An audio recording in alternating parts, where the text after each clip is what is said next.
এক জিনিস। আর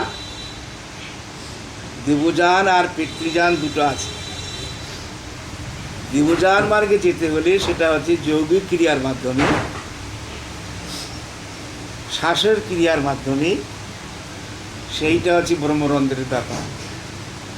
আর আকুলভাবে ডাকলে ভক্তিযোগে সেখানে দর্শন হবে, বরলাভ হবে, কিন্তু নির্বাণ যেটা বলা হয় দেবযান। পিতৃযান গতি হবে তার। পিতৃযান হচ্ছে পিতৃলোকে গিয়ে স্বর্গসুখ আনন্দ লাভ, যেহেতু সে ব্রত করেছে, তপস্যা করেছে, সেই স্বর্গসুখ লাভ করবে, আনন্দ লাভ করবে বহুকাল বহু বছর, আবার মর্তধামে সাধকের ঘরে, যোগীর ঘরে, ধনীর ঘরে জন্ম নেবে। কারণ ব্রহ্মরন্ধ্র যেটা বলছি সেটা হচ্ছে শ্বাসক্রিয়া প্রাণায়ামের দ্বারা, যেটা জিজ্ঞাসা করছেন। আর এমনি ভক্তিযোগে যারা আকুতি ভগবানকে ডাকছে, তারা জাগতিক বস্তু চাইছে, ছেলে মেয়ের উন্নতি হোক, মেয়ের বিয়ে হোক, ছেলে চাকরি হোক, সংসার সুখে থাকুক। আমরা যে ভগবানকে ডাকি, এইটা হচ্ছে বাবা ভগবান কৃষ্ণ গীতায় বলছেন। ওই জন্য গীতা পড়তে সকলকে বলা হয়। আমাদের লাহিড়ি মশাই তখনকার বাজারে লাহিড়ি বাবা 1000 গীতা ছাপিয়ে দান করেছিলেন। 1000 না 2000 আমার মনে নেই, ছাপিয়ে দান করেছিলেন গীতা। ওই জন্য প্রত্যেকে বলা হয় গীতা পড়বে, বোঝো মানে বোঝো আর না বোঝো।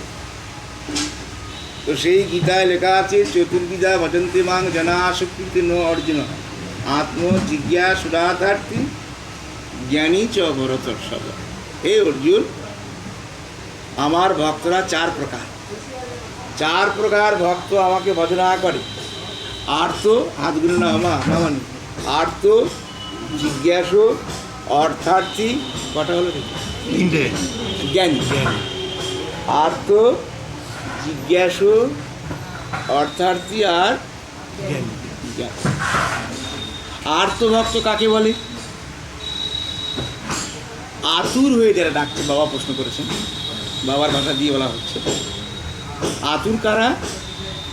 রোগ ব্যাধি হয়েছে, ডাক্তার দেখাচ্ছে, তবু উপশম হচ্ছে না, স্বস্তি হচ্ছে না, তার জন্য ভগবানকে ডাকছে।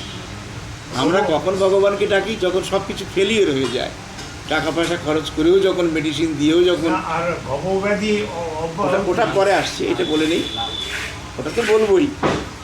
তো সেইটার জন্য যারা ভগবানকে ডাকে, হে প্রভু তুমি, আমি আর সহ্য করতে পারছি না এই যন্ত্রণা, সে ফোঁড়া হোক, পায়খানা হোক, যাই হোক, এর জন্য যারা ভগবানকে ডাকে তারা হলো আরতি, মানে আতুর। অর্থাৎ উদ্দেশ্য রমেশ বাবা দুটো, একটা হচ্ছে তাকে লাভ করব, আর রোগ ব্যাধি থেকে মুক্ত হব। তার উদ্দেশ্য কটা হলো? কি কি? একটা রোগ তাকে পাবো, রোগ মুক্তি, রোগ দুটো। আর অর্থার্থী হচ্ছে বিভূতি, ঐশ্বর্য। হে ভগবান, তোমার কত ঐশ্বর্য, তুমি কত ঐশ্বর্য নিয়ে খেলা করছো, আমাকে একটু ঐশ্বর্য দাও, টাকা পয়সা দাও, বিভূতি ঐশ্বর্য দাও, তাহলে তোমাকে লাভ করবো। প্লাস উদ্দেশ্য কিন্তু দুটো করে হচ্ছে, মামনিমা। আর অর্থার্থী হলো জিজ্ঞাসু। হ্যাঁ, ওই ব্রহ্ম কি, জগৎ কি, মায়া কি, আমি কি, কোথা থেকে এসেছি, কোথায় যাব, এগুলো জানবো, প্লাস ভগবানকে জানবো। তাহলে কটা করে হলো? দুটো। তাহলে এদের উদ্দেশ্য দুটো করে। আর জ্ঞানী তাৎপর্য মে মতম, জ্ঞানী হচ্ছে আমার আত্মস্বরূপ। জ্ঞানী আমাবই আর কিছু জানে না।